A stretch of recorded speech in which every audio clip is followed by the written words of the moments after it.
പുസ്തകമെന്നും ചങ്ങാതി, നമ്മെ നയിക്കും ചങ്ങാതി. നേരിൻ വഴികൾ നമ്മൾക്കെന്നും നേടിത്തരുമൊരു ചങ്ങാതി, നേരിൻ വഴികൾ നമ്മൾക്കെന്നും നേടിത്തരുമൊരു ചങ്ങാതി. നൽകിയ വലിയ മനുഷ്യനാണ് അദ്ദേഹം. ഈ വായനാ ദിന പരിപാടികൾ ഈശ്വര പ്രാർത്ഥനയോടെ ആരംഭിക്കാം.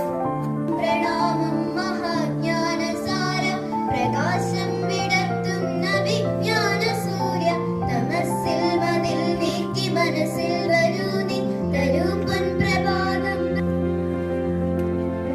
ആയുധങ്ങൾ താഴെ വെച്ച് പുസ്തകങ്ങൾ കയ്യിലേന്താം. പുസ്തക താലപ്പൊലിയുമായി 4ാം ക്ലാസ്സിലെ നമ്മുടെ കൊച്ചു കൂട്ടുകാർ.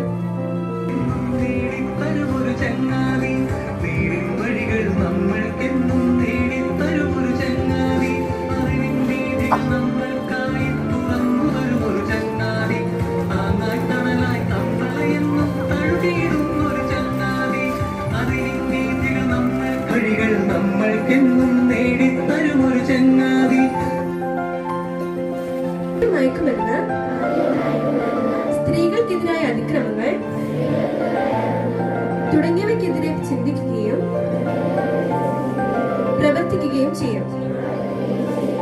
വിനാശകരമായി വളർന്നു വരുന്ന അഴിമതിയും അനീതിയും തുടച്ചു നീക്കുവാൻ കഴിയുന്ന വിധം പരിശ്രമിക്കും. ഭാരതത്തിലെ 19 കേരള ഗ്രന്ഥശാലയുടെ സ്ഥാപകനായ PN പണിക്കരുടെ ചരമദിനമാണ് വായനാ ദിനമായി ആചരിക്കുന്നത്. വായനയുടെ പ്രാധാന്യം വരും തലമുറയ്ക്ക് പഠിപ്പിച്ചു കൊടുക്കാൻ എന്തുകൊണ്ടും യോജിക്കാവുന്ന പുസ്തകത്തിൽ നിന്ന് അറിവിന്റെ മുത്തുകൾ നമുക്ക് വാരിയെടുക്കാം എന്ന സന്ദേശം നൽകുന്ന കവിതയുമായി എസ്തർ മരിയ ഷോളി.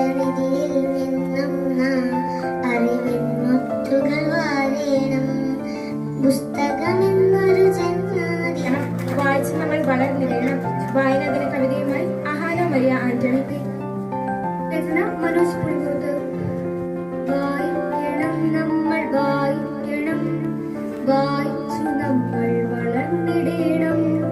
വായിക്കണം നമ്മൾ, വായിക്കണം, വായിച്ചു നമ്മൾ വളർന്നിടണം. അക്ഷരം തീർക്കണം, അറിവിന്റെ തീർക്കണം, അവിടുന്നു നമ്മൾ നുകർന്നിടണം. സ്വപ്നം കാണാൻ പഠിപ്പിച്ച അത്ഭുത ലോകമാണ് വായന.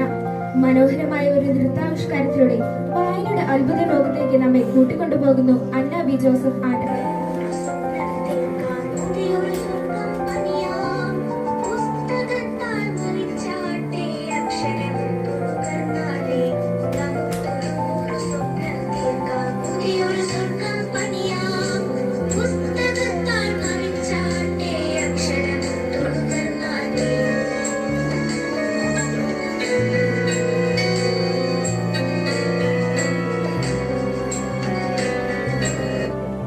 പുസ്തകങ്ങളിൽ തന്നെ ഏറെ ആകർഷിച്ച പുസ്തകം നമ്മെ പരിചയപ്പെടുത്തുന്നു ദക്ഷ് മനീഷ്.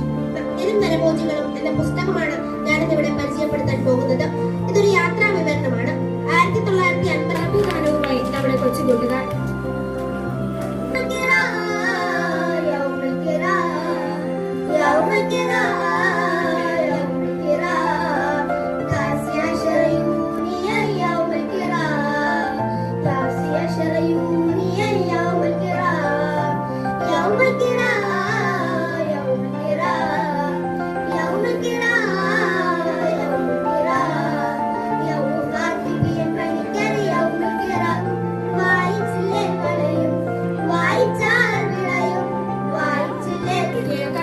കേൾപ്പിക്കുകയും ചെയ്യുന്ന മാന്ത്രികരാണ് പല പുസ്തകങ്ങളും.